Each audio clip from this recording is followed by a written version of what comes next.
वो दिलावर जो सियाह शब के शिकारी निकले, वो भी चढ़ते हुए सूरज के पुजारी निकले। सबके होठों पे मेरे बात है मेरी बातें, मेरे दुश्मन मेरे लफ्जों के भिखारी निकले। मेरे दुश्मन मेरे लफ्जों के भिखारी निकले।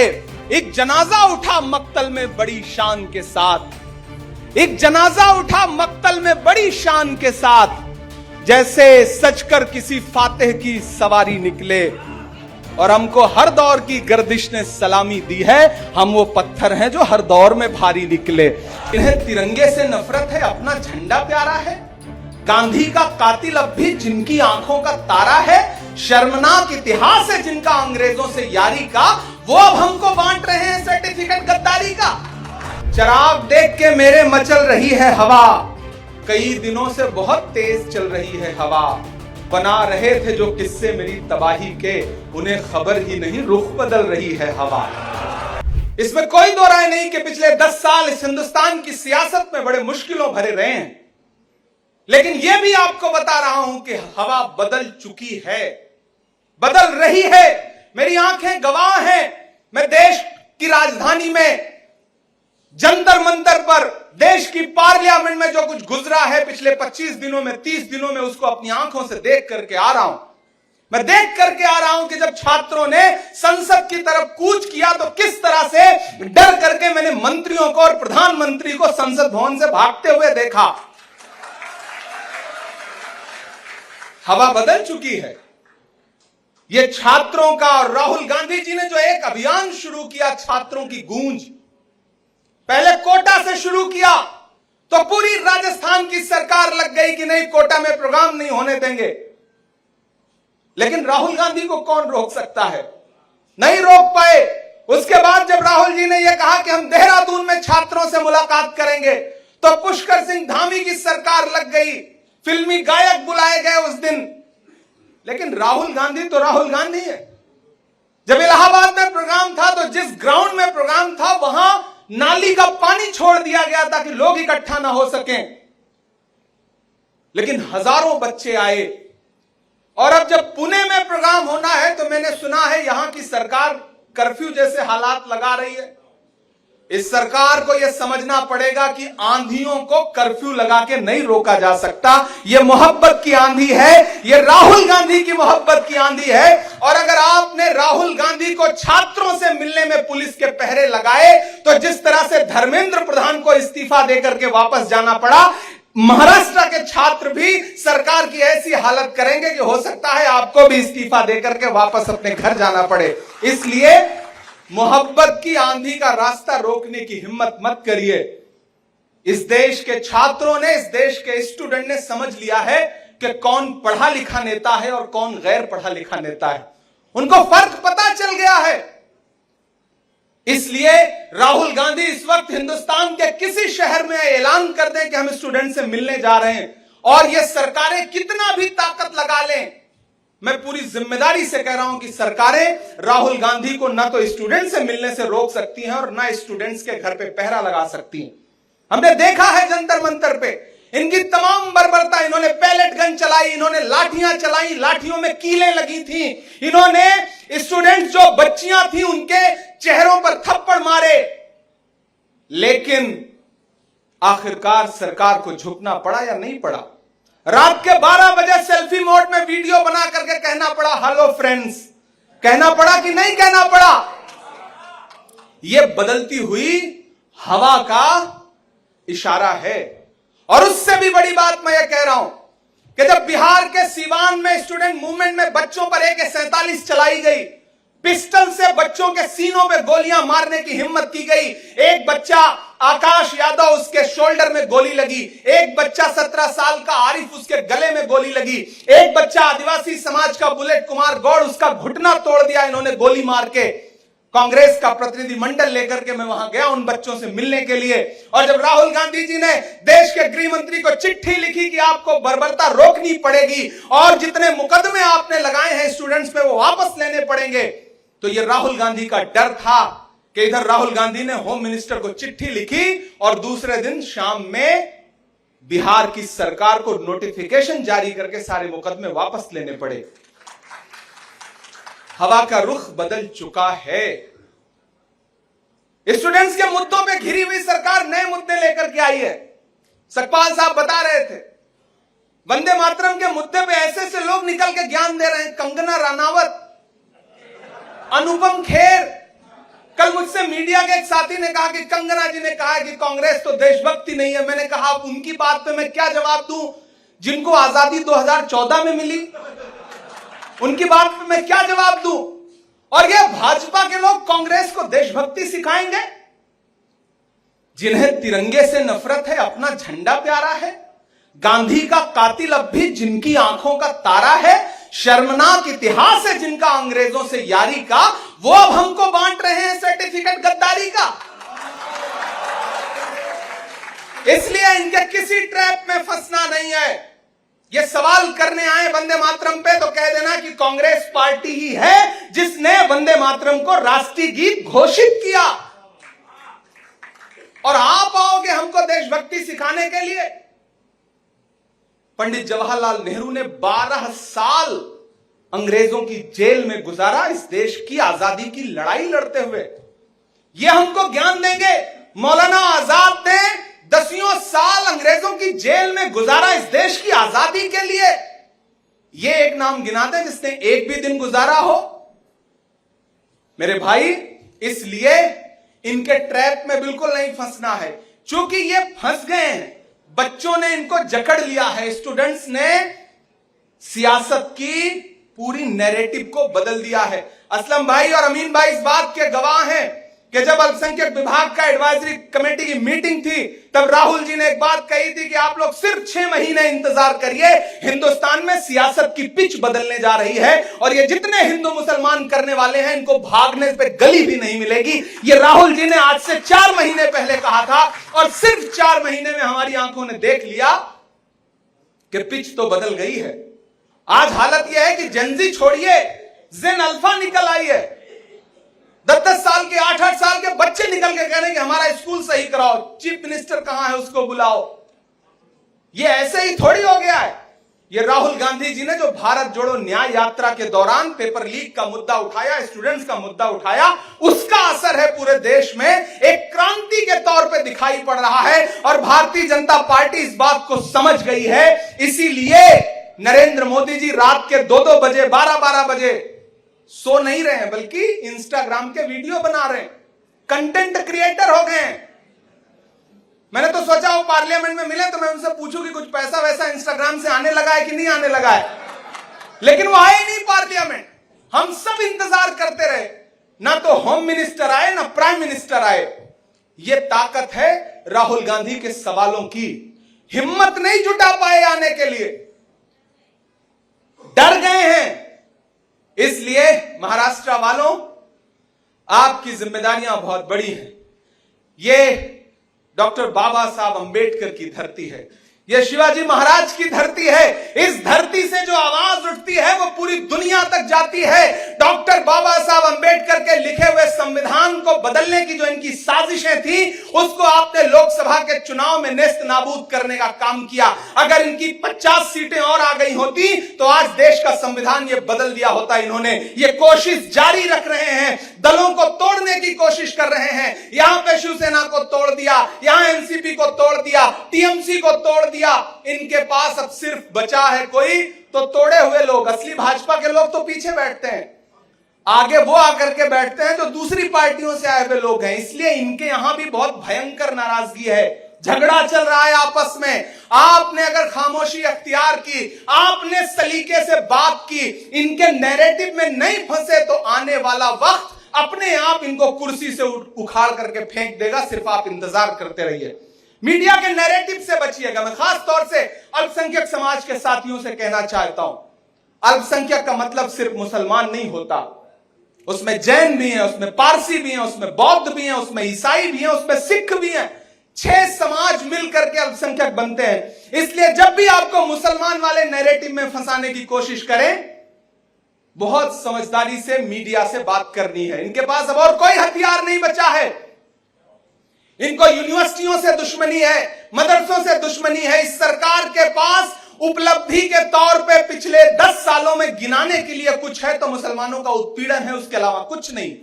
आपके घरों पे बुलडोजर चला करके ये तमाम मुद्दों से लोगों का ध्यान हटाने की साजिश करते हैं। इसलिए बहुत समझदारी और होशमंदी के साथ लोगों को जोड़िए, लोगों के बीच में जाइए, एक एक जिले में चलिए, ब्लॉक लेवल तक कार्यकर्ता बनाइए। और साजिद भाई, आपके कंधों पे इसलिए भी हमने जिम्मेदारी डाली है क्योंकि आप बहुत खाकसारी के साथ लोगों से मिलते हैं। आपका सबसे प्लस पॉइंट यही है कि छोटे से छोटा कार्यकर्ता, बड़े से बड़ा नेता, आप सबके लिए हमेशा उपलब्ध हैं, हमेशा मौजूद हैं। और यह खूबी बचा करके रखिएगा। किसी भी नेता का सबसे खूबसूरत लम्हा वही होता है कि जब उसके दिल के दरवाजे भी और उसके घर के दरवाजे भी कार्यकर्ताओं के लिए खुले होते हैं, आम लोगों के लिए खुले होते हैं। बहुत लंबी तकरीर का मौका नहीं है, बस एक चीज का ध्यान रहे, लोगों के बीच में जाना है, उनको एक बात का एहसास दिलाना है कि लड़ाई बहुत बड़ी है। लड़ाई फासिस्ट ताकतों के खिलाफ है और फासिस्ट ताकतों के मंसूबे भी बहुत खतरनाक हैं। दिल्ली में बैठी हुई सरकार के इरादे अच्छे नहीं है। वो डिलिमिटेशन करके पूरे देश का सियासी नक्शा बदलना चाहते हैं। अगर कोई रोक सकता है उनको तो सिर्फ और सिर्फ कांग्रेस पार्टी रोक सकती है। और याद करिए 2022 में 7 सितंबर को कन्याकुमारी में समंदर के साहिल पर खड़े हुए राहुल गांधी को याद करिए। जब वो वहां से निकले थे तो पार्टी के भी बहुत सारे नेता सोचते थे कि 4000 किलोमीटर पैदल चलेंगे राहुल गांधी, क्या जरूरत है। मैं आज तक के कॉन्क्लेव में बैठा था तो मीडिया ने मुझसे कहा कि 4000 किलोमीटर चल रहे हैं, क्यों चल रहे हैं, क्या हासिल हो जाएगा। तब मैंने कहा राहुल गांधी जानते हैं कि इस देश में जब तक नफरत कम नहीं होगी तब तक भाजपा कम नहीं होगी। इसलिए वो 4000 किलोमीटर के सफर पर निकले हैं। मैं उनके साथ चला हूं। लोगों ने मुझसे जब पूछा कि इमरान साहब आप तो शायर हैं, सांसद बाद में हैं, राहुल गांधी के कंधे से कंधा मिलाकर चल रहे हैं, क्या कहेंगे। तब मैंने कहा था कि जो हर जालिम से टकराएगी वो आंधी बनाऊंगा, नए अंग्रेज आए हैं, नया गांधी बनाऊंगा। हम चलते रहे उनके साथ 4000 किलोमीटर। और उस आदमी को जिसे देश के प्रधानमंत्री शहजादा कहते थे, राजकुमार कहते थे, याद है ना, शहजादा कह के पुकारते थे, वही शहजादा जब हिंदुस्तान की सड़कों पर निकला तो एक ट्राउजर, एक टी शर्ट और एक जूते में उसने हिंदुस्तान की तमाम सड़कें नाप दिया और 4000 किलोमीटर का सफर किया। लोगों को गले से लगाया, जिनके हाथ में धूल और मिट्टी लगी थी उनको भी अपने सीने से लगाया। और एक तरफ वो हैं जो खुद को फकीर कहते थे, वो 10 लाख का सूट पहन करके 8,500 करोड़ के जहाज में दुनिया के अलग अलग देशों में घूमते रहे। और वो इंसान जिसे वो शहजादा कहते थे उसने हिंदुस्तान के हर मजलूम को अपने गले से लगाने का काम किया। यह फर्क है उनमें और हमारे नेता में। और आपने महसूस किया है कि पिछले 3-4 साल में जो नैरेटिव भाजपा ने, आरएसएस ने राहुल गांधी की इमेज खराब करने के लिए जो हजारों करोड़ रुपया खर्च करके जो नैरेटिव बनाया था, एक भारत जोड़ो यात्रा ने उस नैरेटिव की ऐसी तैसी कर दी। आज हालत यह है कि वही जनता जो कल तक इनके लिए नारे लगाती थी वही आज पलट करके इनसे पूछ रही है कि आपकी डिग्रियां कहां हैं, हमारे स्कूल कहां हैं, हमारा एजुकेशन कहां है। और मैं यहां खड़ा होकर के कह रहा हूं कि अभी तो सिर्फ एजुकेशन पे बात हो रही है। आने वाला वक्त इस सरकार से सवाल पूछेगा कि हेल्थ सेक्टर में हमारी अस्पताल खराब क्यों है, डॉक्टर क्यों नहीं है। आप देखना गली गली आंदोलन होगा और यह सरकार उस आंदोलन को रोक नहीं पाएगी। मैं ये आने वाले वक्त की आहट बता रहा हूं आपको। राहुल जी ने हम लोगों के साथ एक मीटिंग में कहा था कि 2027 तक का इंतजार करो। 2027 आते आते नरेंद्र मोदी इस देश के प्रधानमंत्री नहीं रह जाएंगे। हम सारे लोग चौंके उस समय। हमने कहा भैया कैसे, बोले उन्होंने कहा कि जब मैंने कहा था ना कि कोरोना की सुनामी आई थी, आई कि नहीं आई, मैंने कहा आई थी। उन्होंने कहा मैंने कहा था ना कि नोटबंदी इस देश का सबसे बड़ा घोटाला है और देश की अर्थव्यवस्था को तबाह कर देगा। तबाह हुई या नहीं, हमने कहा हो गई। बोले मैंने कहा था कि जीएसटी गब्बर सिंह टैक्स है, हुआ कि नहीं हुआ, मैंने कहा हुआ। तो बोले फिर ये जो कह रहा हूं ये भी होगा, देख लेना। आने वाला वक्त सियासत की पिच को बदल देगा। ये हिंदू मुसलमान करेंगे और लड़के चौराहे चौराहे खड़े होकर के नारा लगाएंगे कि मोदी जब जब डरता है हिंदू मुस्लिम करता है। और बच्चों ने नारे लगाए या नहीं लगाए, जो डर का गुब्बारा बना हुआ था उसको फोड़ दिया। छोटी छोटी बच्चियों ने ऐसे ऐसे वीडियो बनाए कि पूरा इंस्टाग्राम भर गया। भर गया था कि नहीं भर गया था? आपको भी वो नारे सुन के मजा आ रहा था कि नहीं आ रहा था? मजा आ रहा था ना?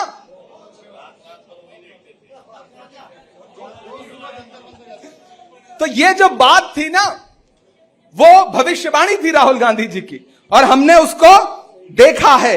इसलिए आपसे कह रहा हूं साथियों कि समझदारी के साथ मीडिया को फेस करने की समझदारी पैदा करिए, बहुत जरूरी है। आज के दौर में है क्या कि मीडिया बाहर कैमरा लेके खड़ा है, माइक लेके खड़ा है, आपको पता भी नहीं है कि आपसे किस विषय पे सवाल पूछा जाएगा, टॉपिक क्या होगा, और माइक मुंह में लगा देते हैं। आप जवाब ना दो तो यह होगा कि आपने जवाब नहीं दिया, भाग गए सवाल से, और जवाब दिया तो वो एजेंडा उनका पूरा हो जाता है, क्योंकि सवाल ही ऐसा है। मैं एक दिन पार्लियामेंट में पहुंचा असलम भाई, तो मीडिया के कैमरे लगे रहते हैं, माइक में मुंह में घुसेड़ के माइक उन्होंने पूछा कि असम के मुख्यमंत्री हेमंत विश्व शर्मा ने कहा है कि मुसलमान 4 शादियां करता है, आप क्या कहेंगे इस पर? एजेंडे का सवाल सुनिए। तो मैं ठहरा, मैंने कहा भाई मुझे आज तक पूरे हिंदुस्तान में कोई इंसान ऐसा नहीं मिला जिसने 4 शादी की हो, और मुझसे क्यों पूछ रहे हो, मैंने तो अभी एक भी नहीं की है। अच्छा, ये कहते ही उनका एजेंडा ध्वस्त हो जाता है। बोले इमरान भाई इसको हम कैसे चला पाएंगे? मैंने कहा भाई ये तो फैक्ट है, मैंने नहीं किया है, अगर किया होता तो पार्लियामेंट में दर्ज होता, तो फैक्ट भी नहीं चला पाएंगे आप। बोले नहीं, लेकिन जो हम पूछना चाहते थे आपने वो जवाब नहीं दिया। तो हमने कहा तुम्हारे शब्द हमारे मुंह से थोड़ी निकलेंगे, तुम्हारा सवाल कुछ भी हो, हमारा जवाब होगा। और ये याद रखना कि आने वाली सदियों में किसने सवाल क्या किया था यह याद नहीं रखा जाएगा, आपने जवाब क्या दिया था यह याद रखा जाएगा। इसलिए बहुत सोच समझ करके हर विषय पे बोलने की जरूरत नहीं है।